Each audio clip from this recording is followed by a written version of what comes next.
Students, आज का हमारा टॉपिक है चैप्टर 4 एग्रीकल्चर में technological and institutional reforms. Page number 42-43 पे ये आपका सारा जो मटेरियल दिया हुआ है।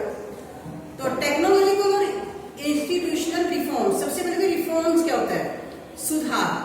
अब जैसे मैंने आपको बताया कि एग्रीकल्चर बहुत पुराने टाइम से इंडिया में जो फार्मर्स कर रहे हैं, लेकिन जो फार्मर्स हैं उनको बेनिफिट नहीं होता एग्रीकल्चर करने से। तो इंडिपेंडेंस के बाद हमारी जो गवर्नमेंट ने इसमें बहुत सारे सुधार किए। अब वो सुधार है जो रिफॉर्म्स हैं वो दो तरीके से किए। एक तो टेक्नोलॉजी में सुधार किया, टेक्नोलॉजी इंप्रूव की, और एक कुछ ऐसे रूल रेगुलेशन बनाए, इंस्टीट्यूशनल रिफॉर्म्स जो है वो गवर्नमेंट ने वो इम्प्लीमेंट किए, ताकि जो एग्रीकल्चर है वो उसकी का स्टेटस इंप्रूव हो सके। क्योंकि हमारे कंट्री में बहुत सारे लोगों का जो ऑक्यूपेशन है वो एग्रीकल्चर है। अगर एग्रीकल्चर में हम इम्प्रूवमेंट करते हैं तो ऑटोमेटिकली जो हमारे कंट्री में जो एक लार्ज पॉपुलेशन का जो स्टेटस है वो इम्प्रूव हो जाएगा। तो इसलिए हमारी गवर्नमेंट ने इंस्टीट्यूशनल और टेक्नोलॉजिकल रिफॉर्म्स मतलब बहुत ज्यादा एफर्ट करके इसमें कुछ सुधार किए। तो सबसे पहले इंस्टीट्यूशनल रिफॉर्म्स गवर्नमेंट ने क्या क्या किए? सबसे पहले कोलेक्टिवाइजेशन, जैसे कि मान लो एक फार्मर के पास दूध जो है वो बहुत छोटे छोटे खेत हैं, तो कुछ फार्मर जो है वो मिलके छोटे छोटे खेतों को मिला के एक बड़ा खेत बना सकते हैं और उसपे जो है मॉडर्न तरीके से एग्रीकल्चर कर सकते हैं। तो गवर्नमेंट ने ये फार्मर्स को इंट्रोड्यूस करवाया, ये समझाया कि छोटे छोटे फार्मर जिनके पास बहुत छोटी छोटी जमीनें हैं वो मिलजुल के जो है वो अपने खेत को बड़ा कर सकते हैं और उस पर फार्मिंग मॉडर्न तरीके से कर सकते हैं। तो इसको हमने क्या नाम दिया? कलेक्टिवाइजेशन। फिर कंसोलिडेशन ऑफ होल्डिंग्स, यानी कि अगर मान लो एक फार्मर के पास छोटे छोटे फार्म्स हैं, वो दूर दूर हैं, अलग अलग जगह पे हैं, तो गवर्नमेंट ने उनको एक ही जगह पे बड़ा फार्म दे दिया। इसको क्या नाम दिया गया? Consolidation of holdings. तो गवर्नमेंट ने ये भी स्टेप उठाया कि एक फार्मर के पास मान लो 3-4 खेत हैं, अलग अलग जगह पे हैं, तो उसको एक ही जगह पे बड़ा खेत दे दिया। इसके बाद कॉर्पोरेशन, लोग जो है वो मिलजुल के कॉर्पोरेशन से जो है वो खेती कर सकते हैं। मान लो जैसे इरिगेशन का कनेक्शन लेना है या ट्यूबवेल लगाना है तो मिलके लगा सकते हैं, या कोई भी जैसे इंस्ट्रूमेंट यूज करना है, ट्रैक्टर लेना है, तो वो मिलके जो है 2-3 फार्मर्स इकट्ठा ले सकते हैं। तो इसको क्या बोलते हैं? कॉर्पोरेशन। फिर अबॉलिशन ऑफ जमींदारी खत्म करना। अबॉलिशन मतलब खत्म करना। पहले जो एक फार्मर के पास जो है पूरे के पूरे गांव होते थे जिसपे उसकी ऑनरशिप होती थी, लेकिन फिर इंडिपेंडेंस के बाद गवर्नमेंट ने एक लिमिट बना दी कि एक फार्मर जो है जैसे मानो 5 एकड़ से ज्यादा जमीन नहीं रख सकता। तो जमींदारी को खत्म कर दिया और वो जो जमीन है वो लैंडलेस फार्मर्स में डिस्ट्रीब्यूट कर दी गई। तो इस तरह से सबसे पहला जो स्टेप है गवर्नमेंट ने फार्मर्स को क्या इंट्रोड्यूस करवाया? Collectivisation, consolidation of holdings, corporation and abolition of zamindari. तो ये इसमें आएगा इंस्टीट्यूशनल रिफॉर्म्स में। इसके बाद land reforms was the main focus of first 5-year plan. मतलब जो इंडिपेंडेंस के बाद जो फर्स्ट 5-year प्लान बनाया हमने 1950 में, तो उसमें हमारी गवर्नमेंट का मेन मोटिव क्या रहा? लैंड रिफॉर्म्स, यानी कि जमीन से रिलेटेड जो भी ड्रॉबैक्स हैं उसमें सुधार लाना, रिफॉर्म्स लाना। तो इससे भी जब गवर्नमेंट ने इस तरफ ज्यादा ध्यान दिया, एग्रीकल्चर को मेन जो मोटिव बनाया, तो इससे भी जो एग्रीकल्चर में सुधार हुआ। तो दूसरा स्टेप क्या जो हम पढ़ेंगे इसमें? Land reforms. ठीक है, फर्स्ट 5-year प्लान का मेन जो एग्रीकल्चर में इंप्रूवमेंट करना गवर्नमेंट का मोटिव रहा। फिर इसके बाद गवर्नमेंट ने और फैसिलिटी दी, जैसे कि क्रॉप इंश्योरेंस। फार्मर्स अपनी क्रॉप का इंश्योरेंस करवा सकते हैं अगर उनकी क्रॉप किसी भी कारण से खराब हो जाती है, जैसे उसमें ड्रॉट, सूखा पड़ जाता है, फ्लड आ जाता है, साइक्लोन आ जाता है, या आग लग जाती है उसके खेत में, या किसी डिजीज कोई बीमारी से जैसे कीड़े लग जाते हैं, तो उससे उसकी जो क्रॉप खराब हो जाती है तो गवर्नमेंट जो है जैसे लाइफ का इंश्योरेंस होता है वैसे क्रॉप का इंश्योरेंस, ये फैसिलिटी गवर्नमेंट ने फार्मर्स को दी।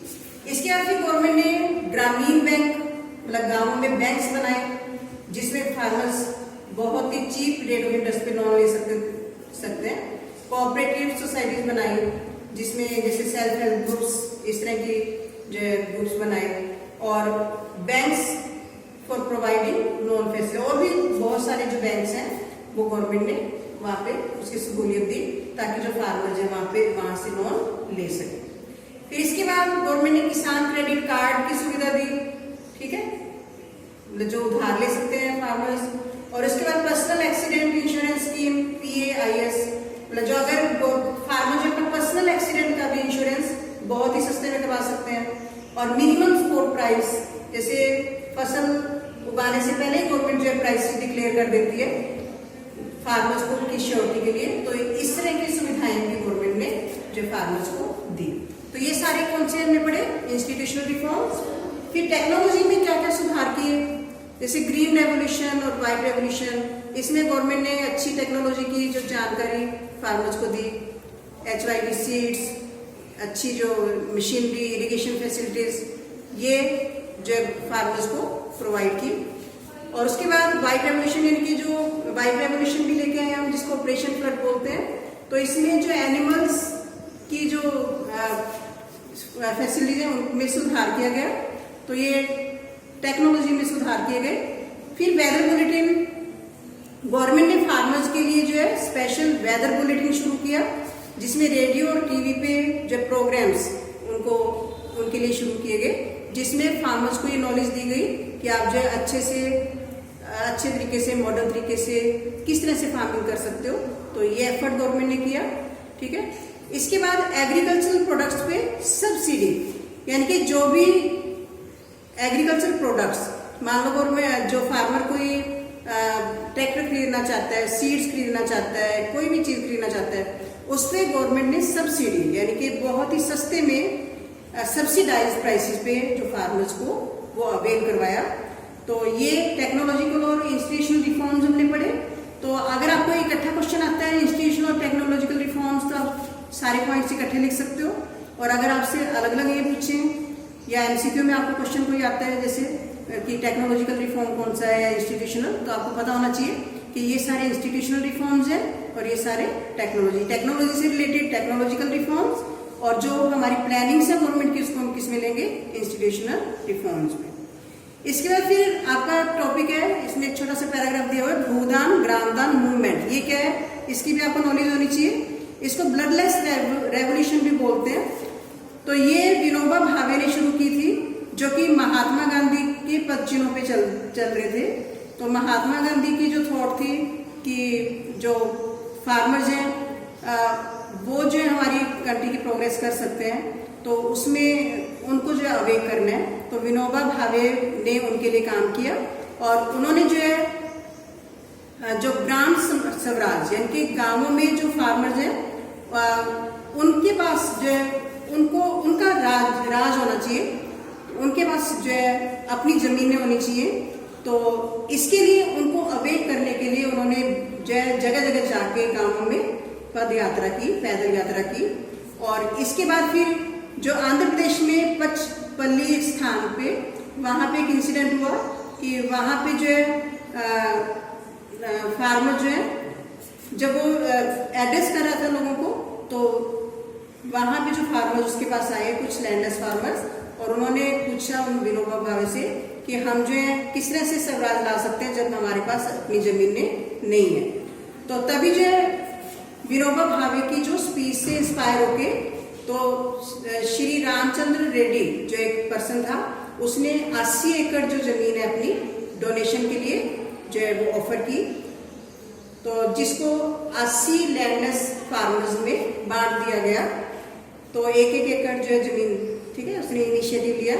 तो इस तरह से एक रेवोल्यूशन आ गया, और जो जमींदारों ने जो इंस्पायर होके अपनी अपनी जो जमीनें, जो उनके गांव के जो जमीनों के थे, वो ऑफर करने शुरू कर दिए।